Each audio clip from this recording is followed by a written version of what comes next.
I haven't made the mistake yet. I can't believe it. Unreal. Here we go live.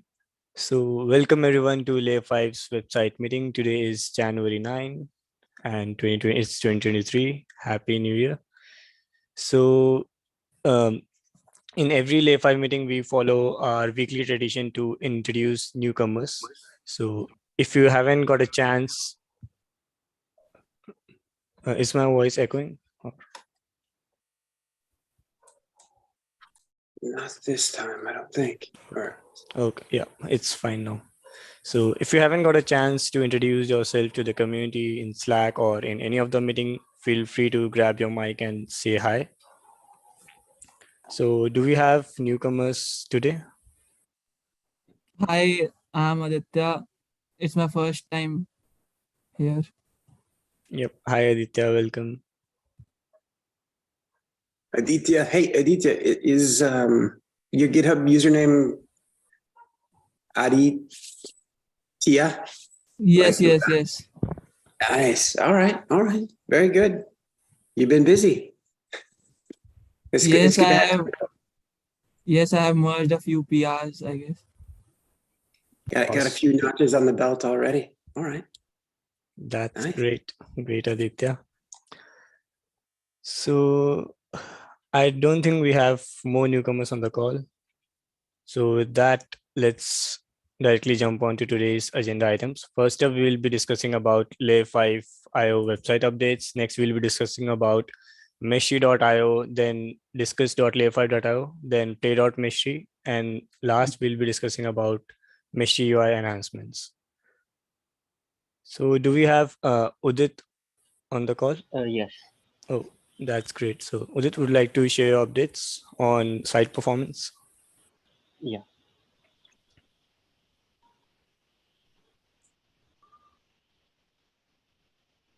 Okay, so there are a bunch of things which was not working properly, like even the way we were loading the Google scripts.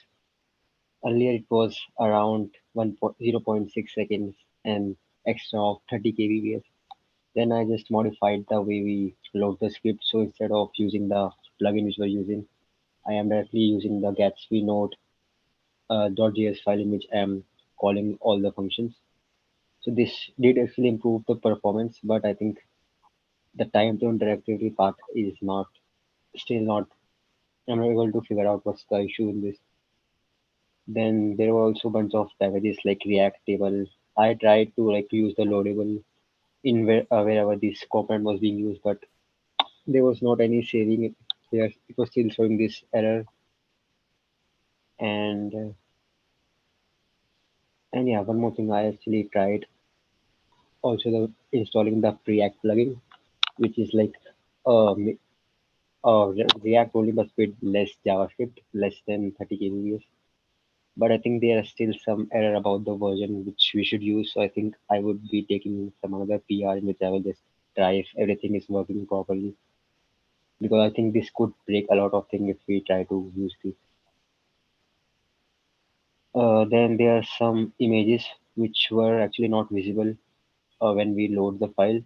So we can just lazy load them. So this would actually improve the performance. And for mobile version, it's around 90. And in desktop, I think it's much better.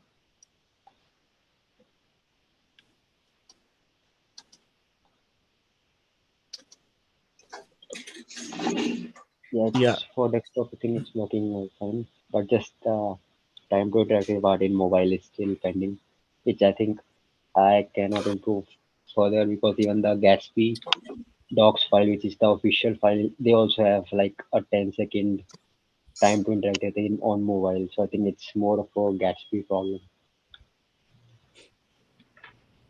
The only thing that they recommended was to just try using Preact, which I think I would try in some other PR. Yeah. So Nikhil has a suggestion in chat regarding the pre-React plugin. So Nikhil would like to say on that. Oh yeah, I think it's not compatible with the version. So I think you would have to just try and upgrading all the previous version which you are using and see like if React supports all the plugins also. Because I think it did not support all the React ecosystem. And that's pretty much it. If anyone has want to have a look like what all things I tried here and have some suggestion, they can look at.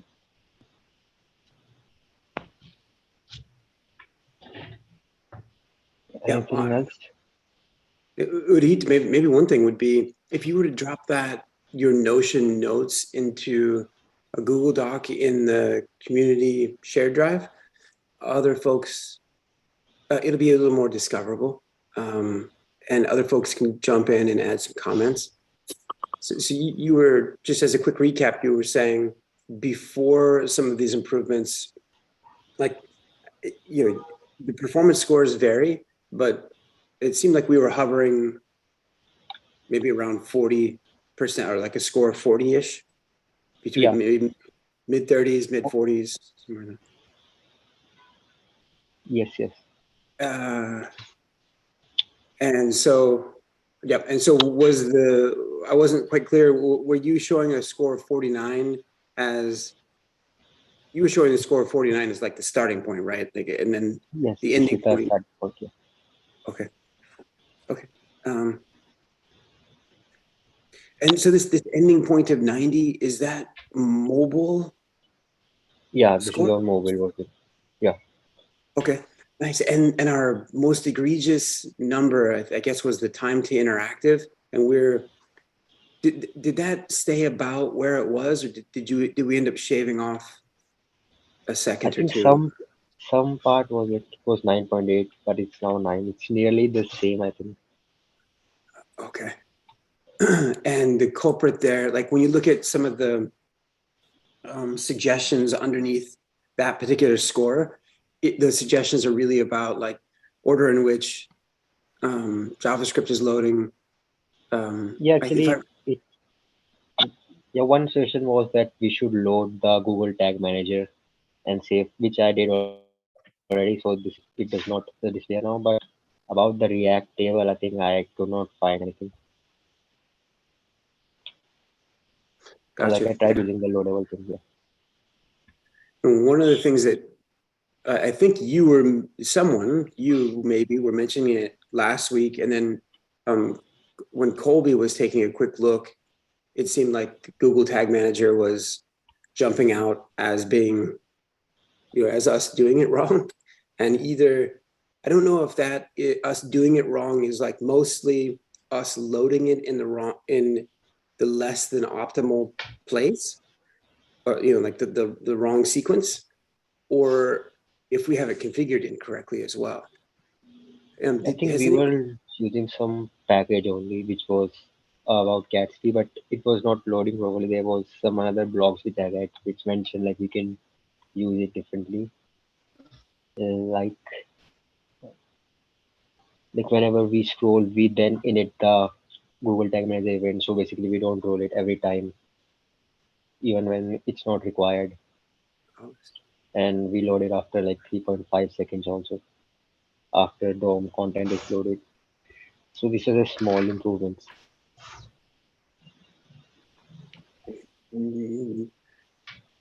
Colby, does that seem about, so there's a couple of improvements here. One, like, well, I think to repeat that, you're saying, hey, if it's already loaded, we just initialize the tool, we don't download it again.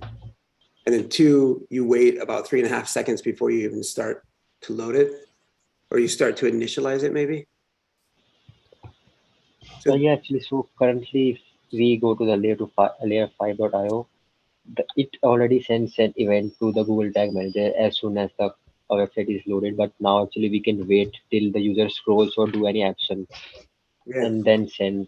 So this just saves us some JavaScript. That's interesting. I mean, that does have an effect. It's interesting. It does have an effect on how it is that events are recorded. And maybe some of our statistics would go down a little bit to avoid bots, search bots, or bots that are indexing the site who might not hang out for very long. but I don't know that that would necessarily address part of the core concern. It seems like there might be two concerns about Google Tag Manager. I think the primary concern of which is when it is being loaded, and the changes that you have are probably positive. However, I don't know that they affect when it's being loaded. Like, so it's still being loaded at the same time that it was before, right? Because the 3.5-second wait, that's an initialization. That's a wait on when to send an event, not necessarily a wait on when to load it. Am I understanding that right? Yeah, I think. Oh, wait, let me have a look. So No, so we are if initializing after 3.5 seconds, I think. And then we are right. creating script tag. Oh, I see. Okay, so initialize in this sense is the same thing as download. The same thing as, okay. Okay. Yeah, so this was actually the before part where they mentioned like it was taking 0.6 second and this was the potential saving. This was the session given by this lighthouse only. And then Yeah. after this, it was not there, it was 0.3 seconds. Yeah. Okay. So I was misunderstanding. It looks like the initialization in this case is downloading as well. And so, Colby, did any thoughts you have here? I haven't had a chance to really dig into this part of it. I'm still working on my development server, but no, I don't have any feedback. I think he's done some good improvements though. Nice. Yeah, nice. Yeah, Udit, was it an easy task? I mean, look, No, not really. yeah, no, pretty detailed, right? I mean, that's in part why it has probably plagued us for a while. It takes some time set aside to go through each of the various specific items. Even when I looked at it cursorily just now, I was misunderstanding what initialize was versus download. So yeah, it takes a certain amount of attention, and it's also one of those things that, you know, as we merge PRs on a daily basis, it's relatively easy for performance concerns to escape the PR reviews. And so, is it your PR or is it someone else's PR, Ayush maybe, that looks at incorporating Lighthouse as part of the build process? No, it's not mine. I think someone else did, I think. Yeah, I wonder if Ayush is Ayush Sharma. I thought Yeah, it was his. I will have to shake him down in Slack or something, but that's that there's a, and we could, yeah, this pull request here incorporates, and does somebody else want to speak to it?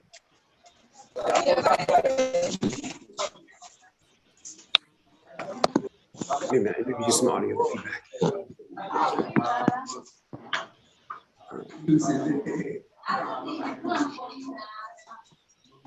I don't know what I have.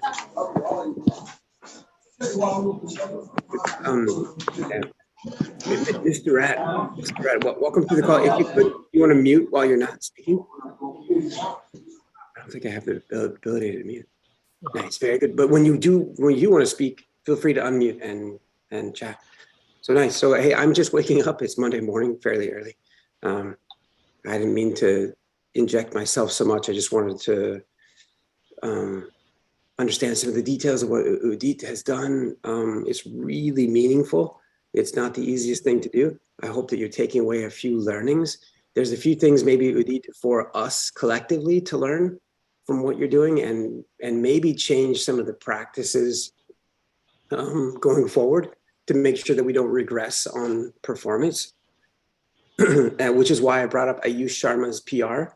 So if in his PR, he's incorporating in use of Lighthouse as part of the build process. So every time that after this pull request merges, every time that there's a pull request opened, part of the analysis of the pull request, part of the review process, will be the results of Lighthouse. So Udit, given your focus on performance, I think it would be really helpful if you were to spend a little bit of time reviewing this pull request here, and see how it, if we're going to be measuring the right things going forward as well. Yeah, sure. Okay. Oh, nice. Anybody else have feedback on this? Anybody else have thoughts on performance? We'll shake down. One question was, am I audible first of all? Yes. Cool. So first question was, I saw that you are injecting the Google Tag Manager script using the Gatsby browser file, and you're using event listeners for that. So why are we doing so? Can't we use the script API that Gatsby has and inject the script directly in the footer itself, like after the body is loaded? Because in that case, you are adding an event listener that to our event listeners that would be triggered each time a user comes on the site. That is scroll, mouse move, and I don't remember the name. Even though you have added a flag to check the function would not trigger, but it's still again an overload to add a event listener. Like the event listener would be fired. However, the function would not be executed, but the event listener still be fired. Yeah, I think I still have to look into the script tag. I think I was also looking into it. There were some things like the way it loads. We have to check, like if you have to defer it or you should do something else. You can defer it. Like if you just search for Gatsby script API, you would find that option. Script API. Yeah. This should give you the ability to add the particular script, whether be it before the head or after, before the body or after the body, in the head or after itself. So doing it that way would be a better option rather than adding an event listener itself. Because ultimate motive is to avoid loading the Google Tag Manager before the body loads, right? So basically, we could use the script API and load the Google Tag Manager after the body loads, and we won't have to use any timeout also to load it after 3.5 seconds or any random. I think a lot of people recommend using Partytown for all these third-party scripts, but it's still experimental here. Like this is the main default for loading all the third-party scripts. Like, I think they would mention Google Manager. Yeah.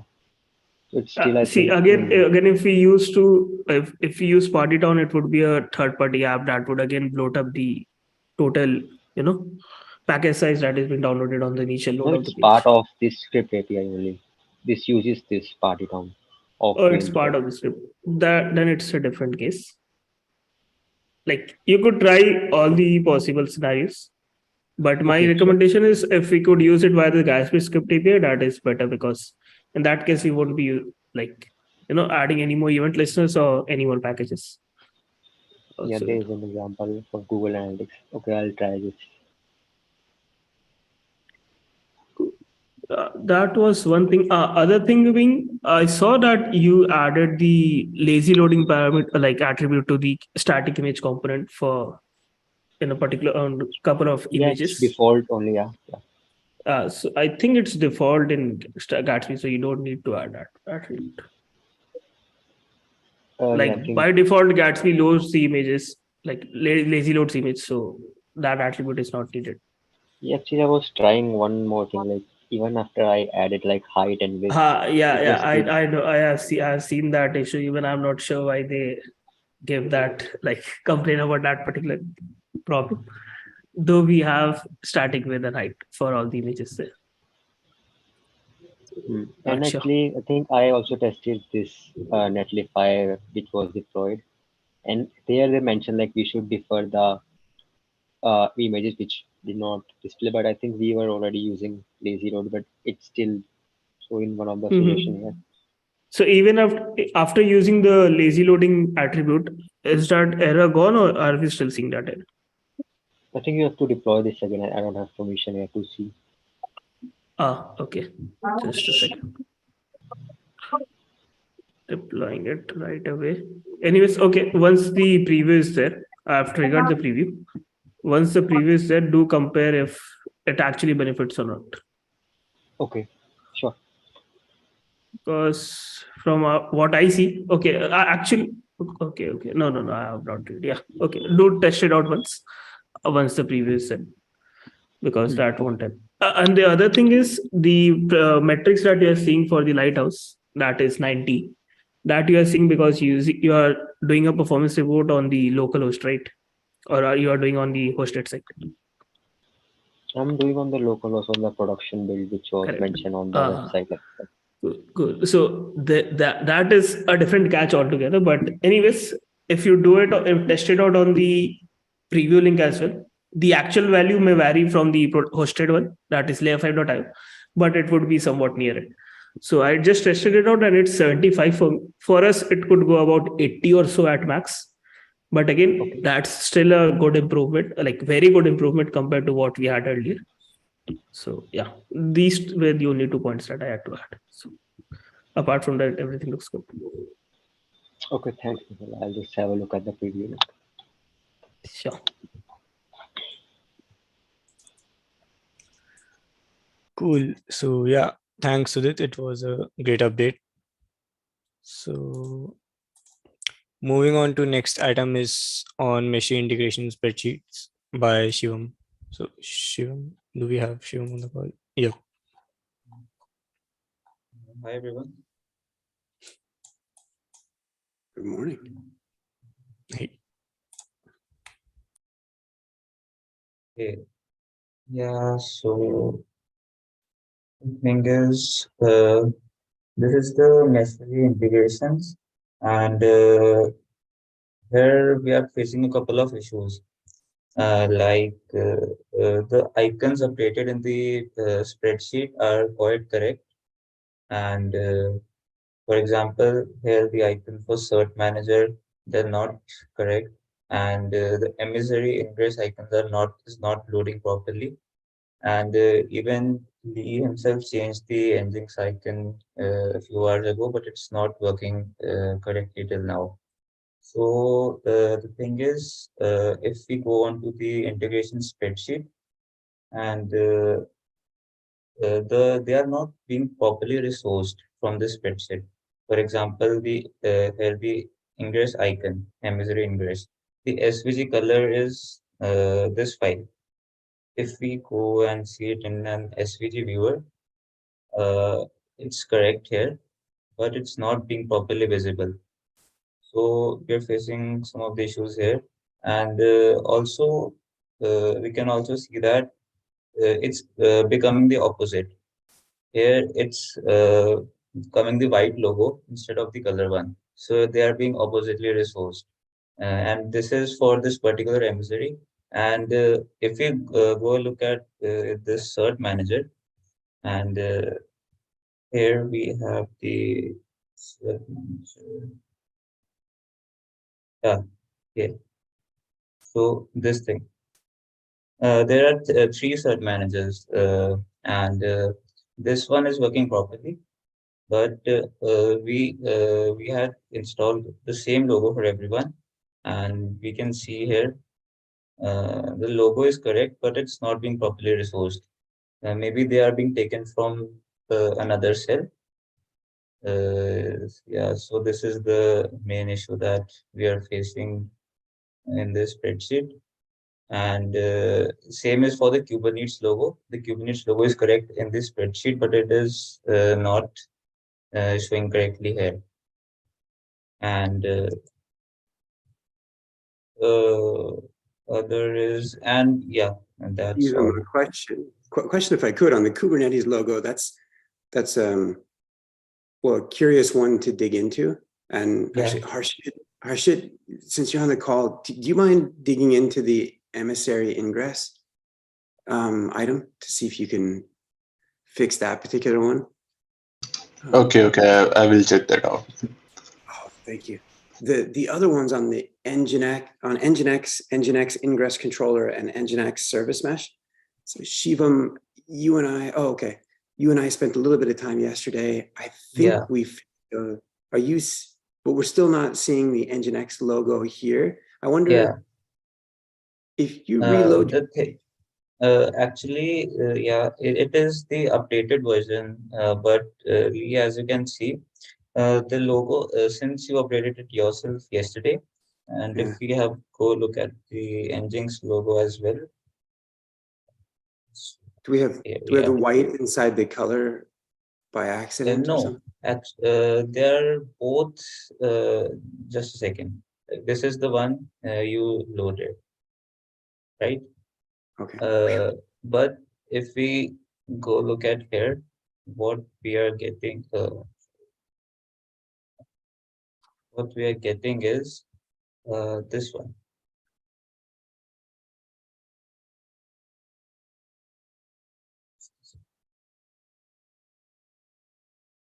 Yeah, this is the logo that we are getting.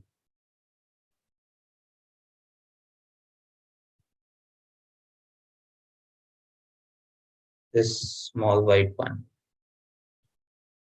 But the thing is, this is being sourced from I don't know where inside the spreadsheet, because if I search this SVG file even in this spreadsheet, I cannot find any SVG code with this logo. Yeah. Oh, you know what? Okay, that's interesting. What might be, I bet you what's happening is that there were a number of pages that were created and being displayed on the website prior to us bringing in the integration spreadsheet and using the integration spreadsheet as the mechanism to collect and publish all this info. So it might be, and when we did that, we didn't necessarily outright overwrite all the existing pages. So it might be that there's a stale reference. I don't know, this is just a guess.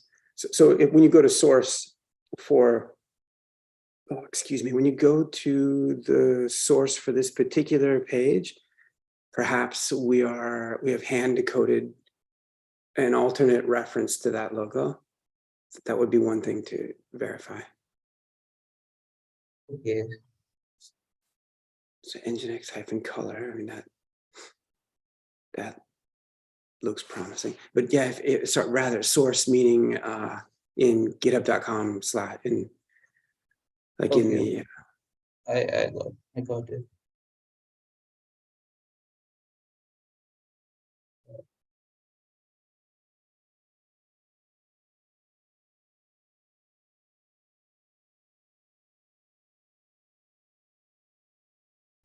and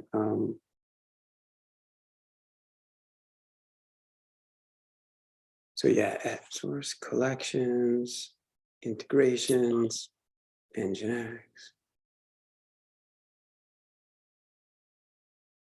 Who else really loves having a backseat mouse driver? Now click on icon, then click on NGINX, then click on color.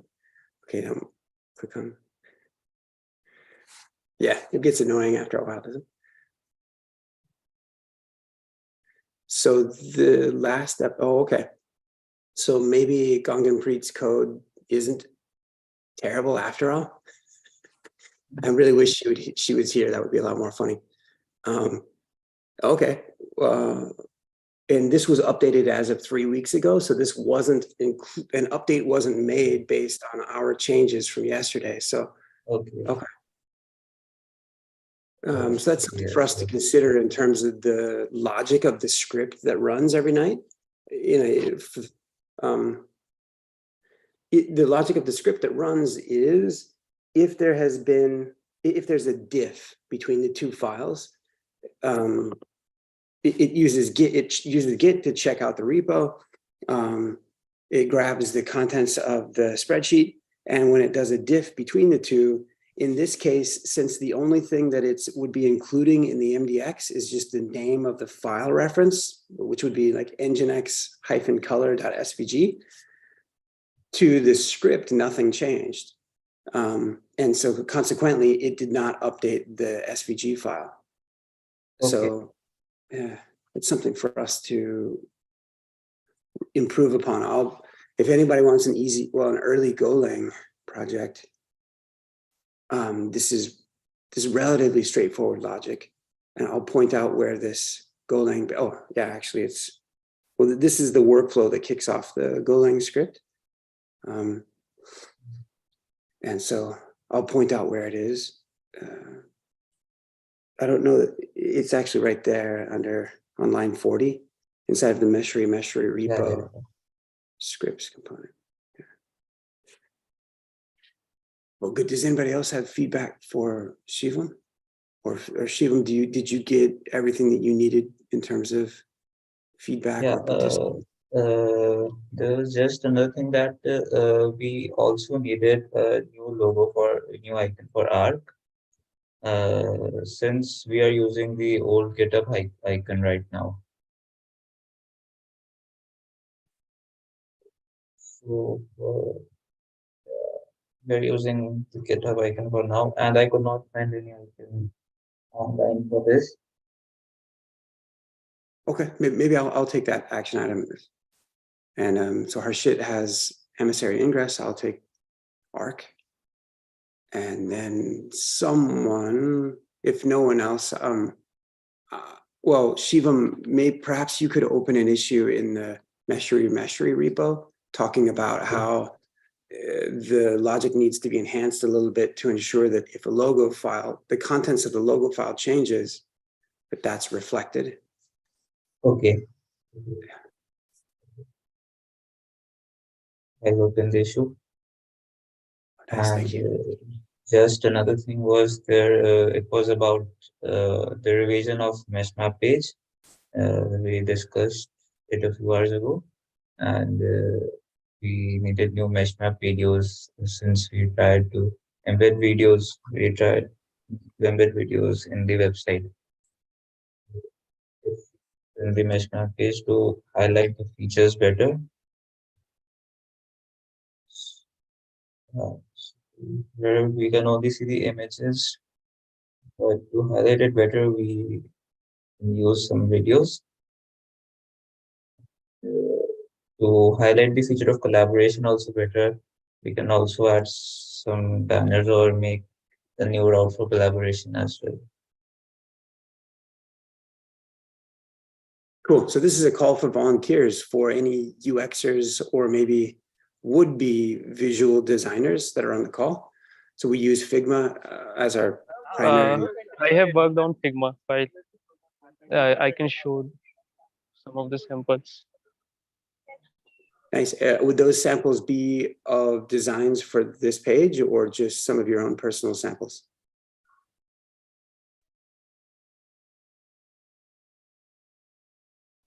Ashmeet. Sorry, I was cut due to a call. Actually, my design is for a mobile app, question app. That's it. I can share the link in the chat. Okay. Yeah, sure. Cool. Good. So, man, I so badly want to throw in some sarcasm right now, which is, I think I can't help myself. I had, for breakfast, I had bananas and I put some like hot honey. It was with some nuts and stuff, which is like sort of pertinent to what we're talking about, but not really. And so, Ashmeet, I say that sarcasm with the most amount of love that I can, if you get the joke. If you don't, yeah, please, that we use Figma here to design the websites. If we need a few fresh ideas for how to show off some of the features. There's a long list of features inside of this plugin, and we're not doing it justice. Instead, we're showing my ugly mug on part of the page. And what we need to show is, well, how you can do, well, I won't even go through the features. There's a lot, but that it really isn't the point. The point of what's needed from anyone who's on the call or not is, well, just some visual design, some ways of highlighting features. Maybe that's some graphical elements. Maybe that's inclusion of video, like Shivam was saying. There are a few reusable components that are on the website already.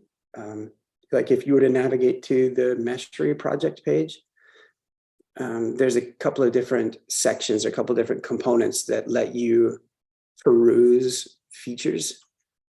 And so we can reuse some of those, but I figure it's also a good time to allow anyone that does visual design to try their hand at it.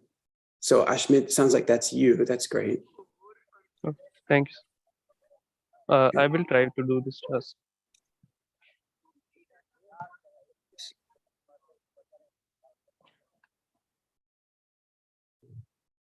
Yeah, that's all from my side. Yeah, cool.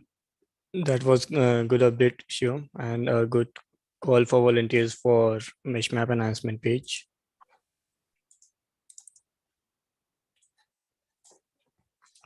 So next up again is of integration spreadsheets update that we just discussed and the same.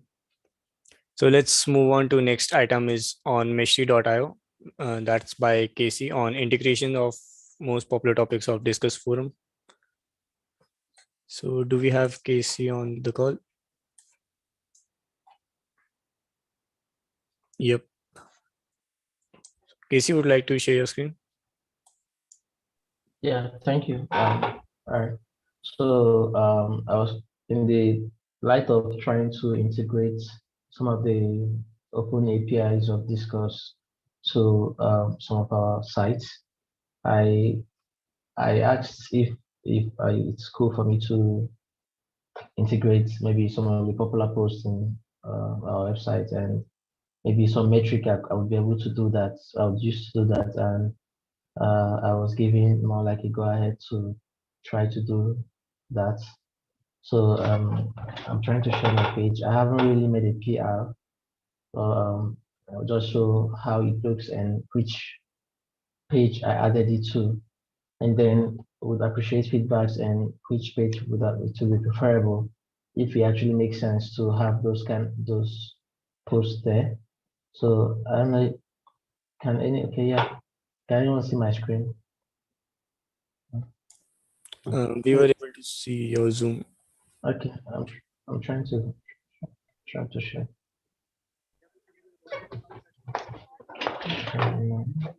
Yeah, it was coming up. It was just taking it. Okay, yeah.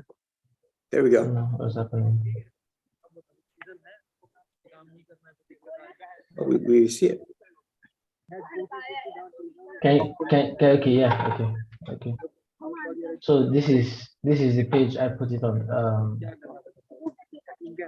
the this is on Meshery.io. I put on the programs page close to the form. So I was saying here would be nice. I had intentions to put it here, and as well as maybe the calendar page, something maybe something close to this call outs to join the community. So so yes, that's, I don't know. I actually did sorted it in descending order for, so this is like the post to the highest view recently. This is the post to the highest view in the community, in the discussion forum, right? Followed by this one. Also, I was thinking to include like a year, more like a year here, so that it looks like we know, okay, what December, this is December 13, and what year, just in case like somebody from the future is trying to view this page. So that is what I actually had intentions to do, or this is what I've done so far. So I was looking to create a PR, but then I haven't really created a PR, but then I haven't really created any PR on this, but then I've already worked on it.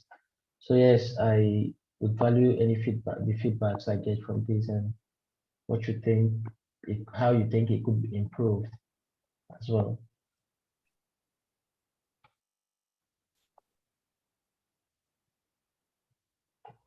Yeah, does anybody have feedback? So most of you have, I think, context for what's going on here is that Casey is integrating data from the discussion forum into the Meshery.io website. And he's helping bring together, the two different sites. He's helping encourage activity and participation inside of the discussion forum. He's also helping enhance the experience on Meshery.io with a list of active discussions. In this case, most popular discussions.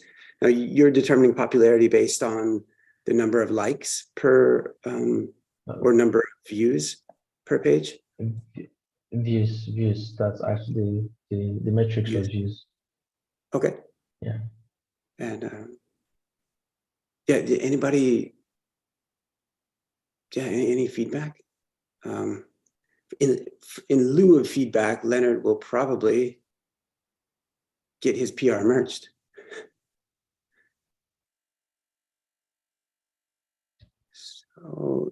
So if anyone thinks there's a better matrix, I think I was thinking views was better given the fact that the amount of people that views your posts makes it be quite popular or something. I could have used but not everybody that views the post likes them. So these are like the two metrics on the ground. We could use vote counts, but we are still trying to figure out what to do with our upvotes. Maybe in the future, upvotes are what we'll probably use for taking the most popular the discussion or likes, whichever one. So aside that, maybe views should suffice for now. So if you have any feedback, that would be really appreciated at this point. Yeah, view sounds good to me unless somebody has other feedback. We're probably just overthinking it. Like, yeah, view is great. You can create a different one and put it on a different page of the site that's, most discussed posts. We should at some point try to ensure that what doesn't happen is that we're saying, hey, here's the most popular, and it's by views. And then people click on them, like they click on the first one, and all they do is perpetuate the fact that that first one will only ever be the most popular for all time. So we should try to ensure that the data that's being used is like done on a rolling 30-day period. So that'll be something you'll have to dig into on the dispatch forum. Cool. Okay, good. That's my piece of feedback. You should go to the next topic. All right. Thank you, Lee. Thank you, everyone. Cool. Thanks, Leonard. So let's move to next topic, which is by Pranav on update of navigation bar. Can I spell it? Yeah, sure.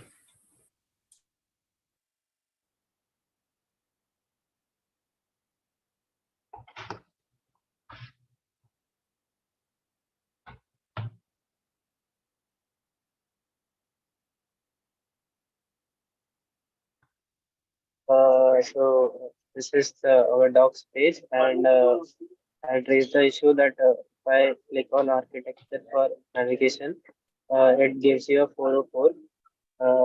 The problem here was if we inspect this and just remove the ending slash, and now if I try to access it, it will correctly redirected to our architecture page. So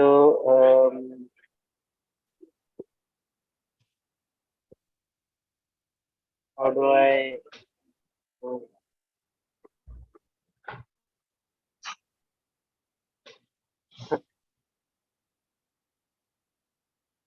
Oh yeah, is Zoom giving you problems? Yeah. I updated the code.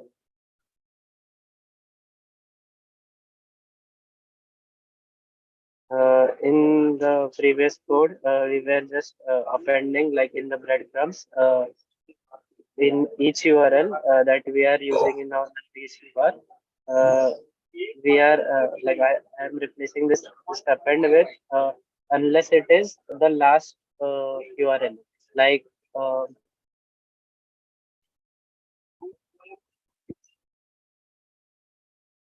if this will be the last part, then it won't be appending here, and here this concept is the last part, so it won't be appending here. I have like this was the deployment. And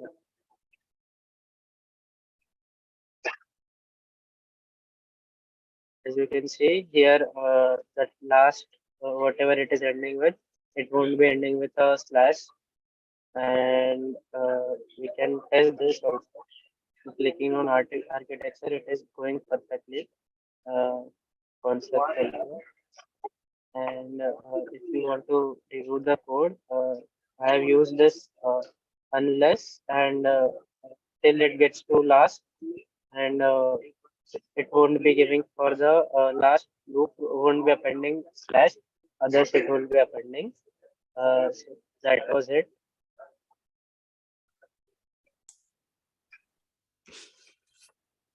Yeah, that looks good, Pranav.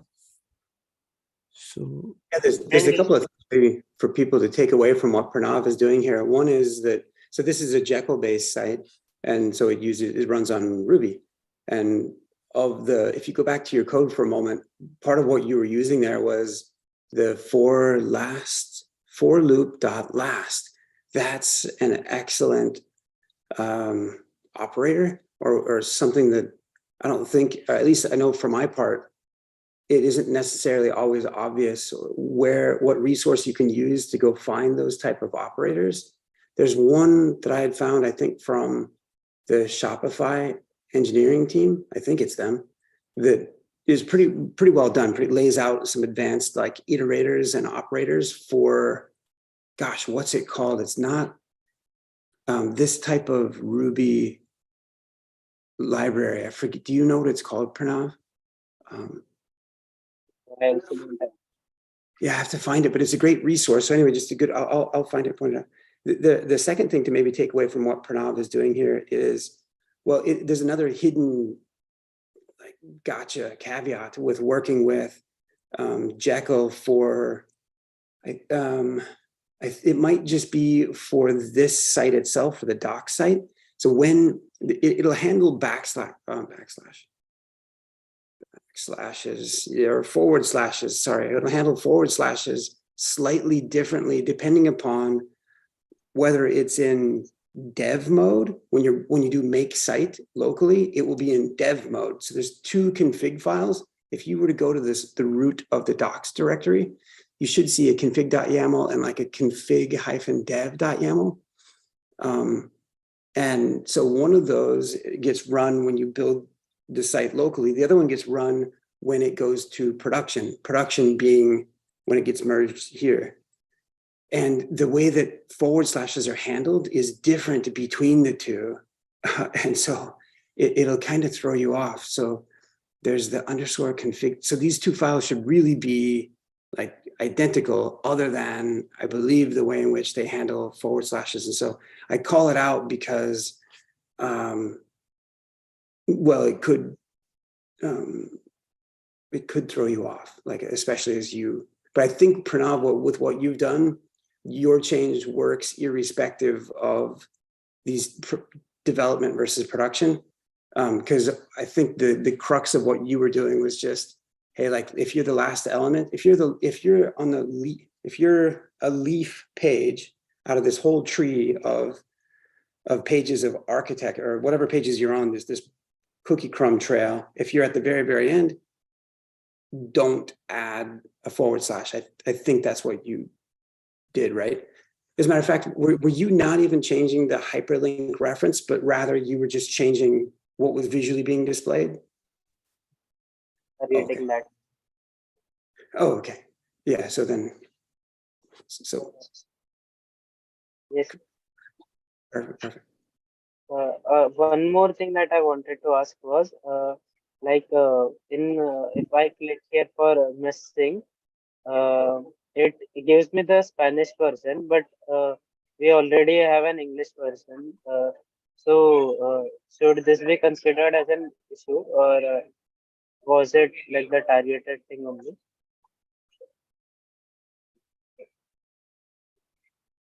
I just remembered, sorry, it was liquid templating. Liquid was the name of the, and so the Shopify link I pasted in Zoom chat. And so Pranav, I totally distracted myself. You were saying on this FAQ page, on the MeshSync page, it's showing some Spanish. If I click on our main documentation operator page on MeshSync, it gives me the Spanish version of MeshSync, but we already have the English version. So should this be considered as an issue, or that was the only time? Yeah, it is not intentional. Yeah, that is an issue. Another issue on the page is that we should always capitalize the K in Kubernetes. And so we've got a lowercase on part of the page here. There's also a lowercasing of Meshery. We should always capitalize the M in Meshery. And I say the M in Meshery because I said that to someone else recently. We should capitalize Meshery, and they mistook it as being like the entire word. No, it's just the M. So yeah, there's like 2-3 issues on the page itself. Okay, then that was one from myself. Nice. Thank you. Thanks, Pranav. That was a good update. So next up we have is play.meshery.io.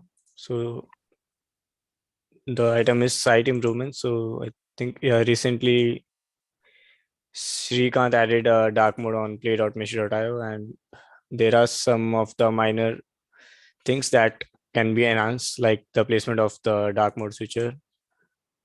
And this text should also be white in the dark mode. And yeah, like these were few issues.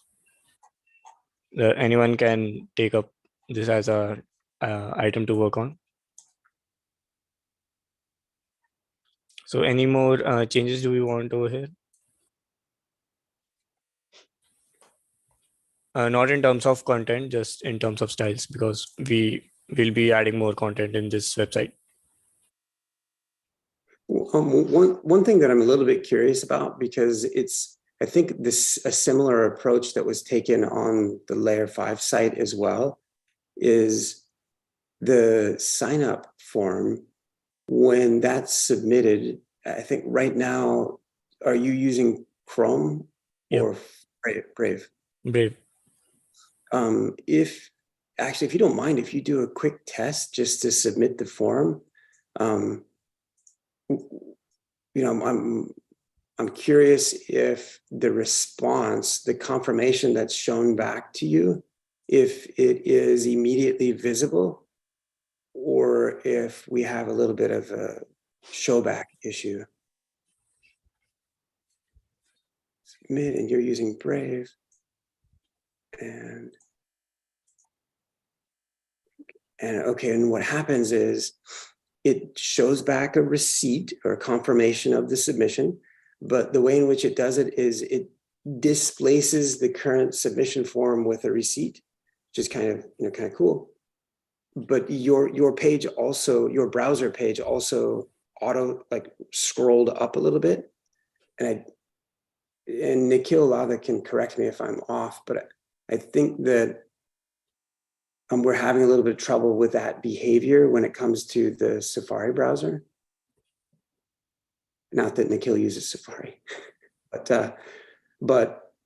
I think that, Nikhil, do you know, is this is the same approach that we're taking? Now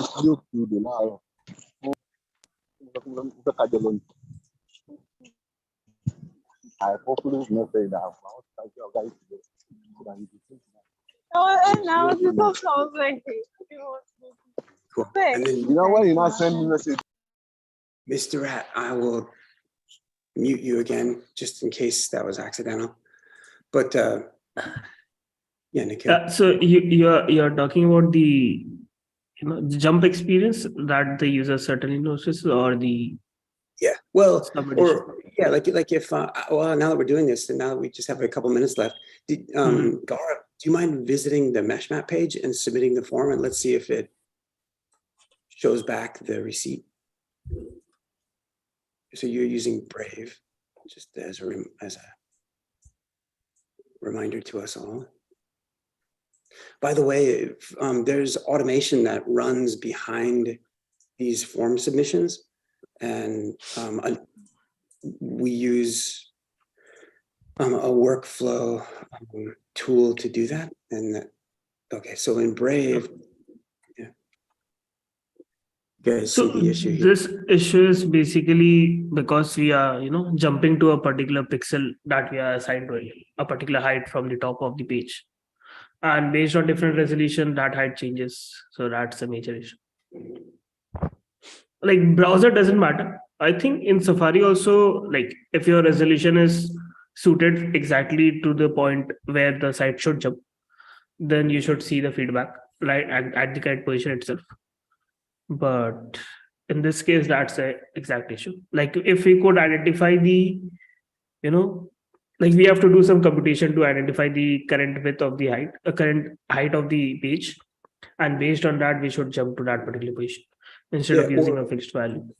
Oh, okay. Yeah. And an alternative way outside of leaping to use a modal, before that, a different method might be to include a hidden tag with an anchor such that the user is then jumped to the window location at that anchor rather than trying to calculate browser size and that kind of thing. Just that would be a clever choice as well. Yeah, that could be done as well.